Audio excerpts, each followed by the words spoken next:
अथ तृतीयोऽध्यायः। तीसरा अध्याय। भगवान शिव का अर्धनारीश्वर अवतार एवं सती का प्रादुर्भाव। नंदीश्वर बोले, हे तात, हे महाप्राज्ञ, अब मैं ब्रह्मा जी की मनोकामनाओं को पूर्ण करने वाले शिव के उत्तम अर्धनारीश्वर नामक रूप का वर्णन कर रहा हूँ, उसे सुने। ब्रह्मा के द्वारा विरचित समस्त प्रजाओं का जब विस्तार नहीं हुआ, तब उस दुख से व्याकुल हो वे चिंतित रहने लगे। तब आकाशवाणी हुई कि आप मैथुनी सृष्टि करें। यह सुनकर ब्रह्मा ने मैथुनी सृष्टि करने का निश्चय किया। उस समय शिवजी से स्त्रियां उत्पन्न नहीं हुई थीं, अतः ब्रह्मा जी मैथुनी सृष्टि करने में समर्थ नहीं हो सके। शिव के प्रभाव के बिना इन प्रजाओं की वृद्धि नहीं होगी, ऐसा विचार करते हुए ब्रह्मा जी तप करने को उद्यत हुए। पार्वती रूप परम शक्ति से संयुक्त परमेश्वर शिव का हृदय में ध्यान कर वे अत्यंत प्रीति से महान तपस्या करने लगे। इस प्रकार की उग्र तपस्या से संयुक्त हुए उन स्वयंभू ब्रह्मा पर थोड़े समय में शिवजी शीघ्र ही प्रसन्न हो गए।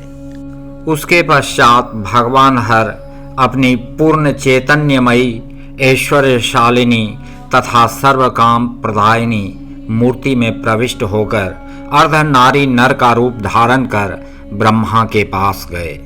वे ब्रह्मा जी परम शक्ति से संपन्न उन परमेश्वर को देखकर दंडवत प्रणाम कर हाथ जोड़े हुए उनकी स्तुति करने लगे।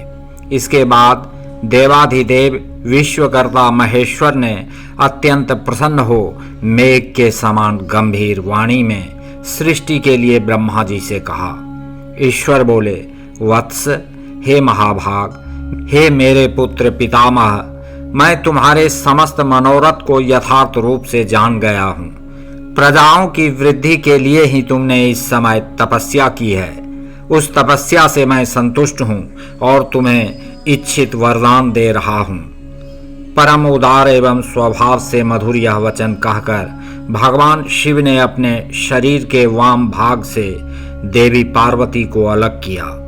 शिव से अलग हुई और पृथक रूप में स्थित उन परम शक्ति को देखकर विनीत भाव से प्रणाम करके ब्रह्मा जी उनसे प्रार्थना करने लगे।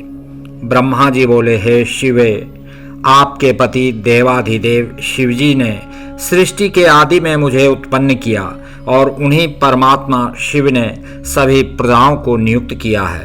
हे शिवे, उनकी आज्ञा से मैंने अपने मन से सभी देवताओं आदि की सृष्टि की, किंतु बार बार सृष्टि करने पर भी प्रजाओं की वृद्धि नहीं हो रही है।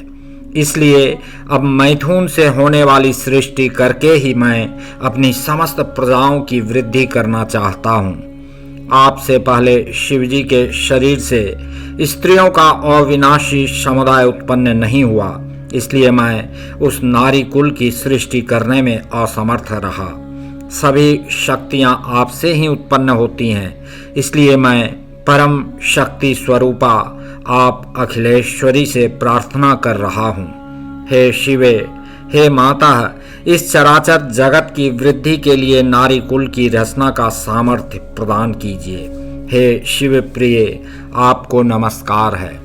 हे वरदेश्वरी, मैं आपसे एक अन्य वर की प्रार्थना करता हूँ, मुझ पर कृपा कर उसे प्रदान करें। हे जगन माता, आपको नमस्कार है।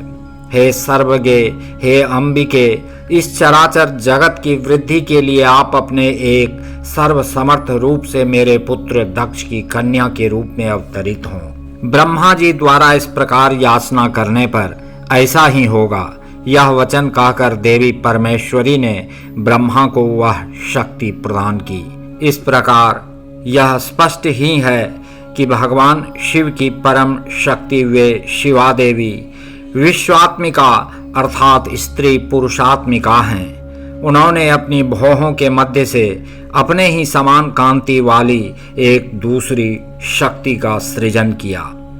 उस शक्ति को देखकर देवताओं में श्रेष्ठ कृपा सिंधु लीलाकारी महेश्वर हर हंसते हुए उन जगन्माता से कहने लगे।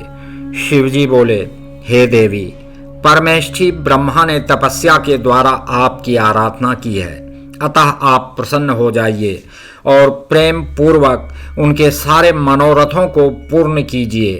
तब उन देवी ने परमेश्वर शिवजी की आज्ञा शिरोधार्य करके ब्रह्मा जी के प्रार्थनानुसार दक्ष पुत्री होना स्वीकार कर लिया।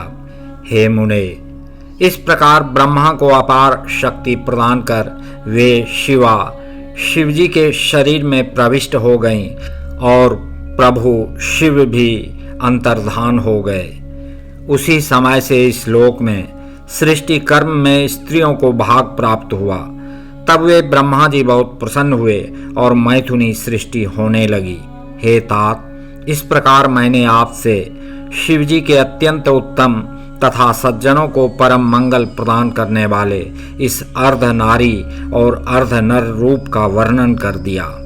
जो इस निष्पाप कथा को पढ़ता अथवा सुनता है वह इस लोक में सभी सुखों को भोग कर परम गति को प्राप्त कर लेता है।